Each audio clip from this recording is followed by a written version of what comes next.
Hi, I'm Cash, and welcome back to Cash Talks Football, where I break down all the goals scored in the Premier League. Using my over 20 plus years of coaching experience, coaching all over the place, I give you different insights into different games and strikers and man. So hopefully you can become a better player or a better coach yourself.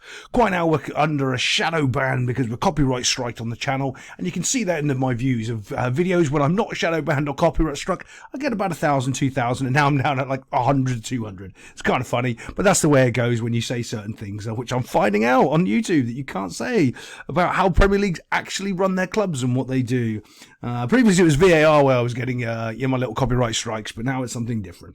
But today we're going to do Manchester City against Everton. And actually, Everton held out quite well against Man City. I was watching a lot of this game, and City, they're just going to win the Prem. We all know it. 115 charges and nothing is ever going to get done. We're just going to have to sit and wait but nothing will ever get done. It must be really frustrating for someone like Everton, who just immediately get 10 points deducted from one little charge. And Man City have just, we'll buy anything, do anything we want. You can't tell us off. But let's have a little look at the first goal. Okay, so I quite like this movement. The keeper was clearly on the front post here, rotating towards the middle, and we had a guy on the back post. Fantastic. Why is he there? Well, the keeper's more defending the front than the back, so he's come across. Not too bothered about that. First header, though, not really challenged here. Look, Bush, he gets a free header. He knocks it down, which isn't really great. He's probably a defender. He's headed it down. He hasn't really headed it at the goal. But here's the other thing. It's all about reflexes now and instinct and how quick can you get rid of that ball. The defender tries to, but what he does, it hits him, Bosch takes a little bit of a nick and then flicks it up. And unfortunately, you've got a guy who's Erling Haaland and he's unmarked in the box. Just want you to, settle in for that for a second.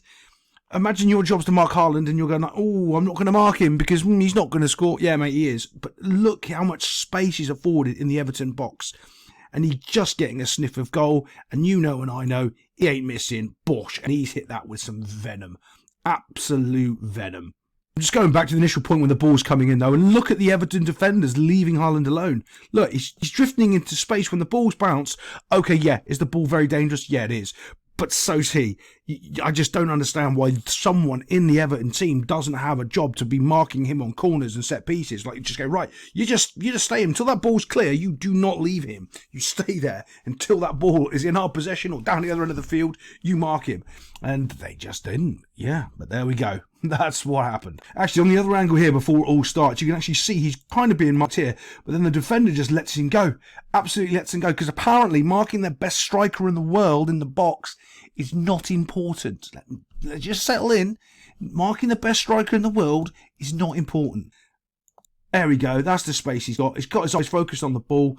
And then, obviously, when it bounces down, watch the panic set in. And this is when the panic sets in, when the ball starts going through him and it's all way too late. Unfortunately, this is one of those really hard goals to try to do because I need to let it play. And I can't really do that with the copyright strike I'm under. They're just going to hammer me again.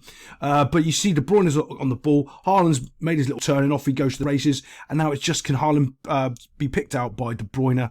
Well, of course, when De Bruyne makes this pass, though, he puts it perfectly on his foot. Now, this young wee defender here did quite well the whole game, but right now he's in a foot race and he's got the advantage. So, okay, is Haaland going to get a shot off? That's all your job is try to, make his try to stop the shot as much as you can. That's it. All right, or delay the shot, or try to make any way so he doesn't get a good clean strike on the ball against your keeper. To me here, he's getting too close, because if any mistake is made here, he's going to get done. All he needs to do is basically just keep running with Haaland. You don't come in and try to get to the ball. Just keep running with him, because if you've ever done a drill, it's one of the funniest things in the world, right? If you just run with a player, they're in front of you, or alongside you, they've got the ball, you don't. Just run with them, and you'll be shocked. I'd say 8 out of 10 give the ball to you accidentally because they make a bad touch. There's a bobble in the ground. There's a little things happen. Just run with them. Get to the box and then let's see what we can do and make a decision there. He comes in too close, which is okay if he's strong, but he's not, and he's just weak on the ball right there. He's just completely and utterly too weak, and Haaland just beats him with strength. Now he's in a 1v1 situation with the goalkeeper. We all know what happens next. He slots it past him, puts it into the net box, and gets himself another goal. Yeah, overall not strong from the defender, but overall not bad from Everton considering it is Man City. So I'll see you next time on Cash Talks Football.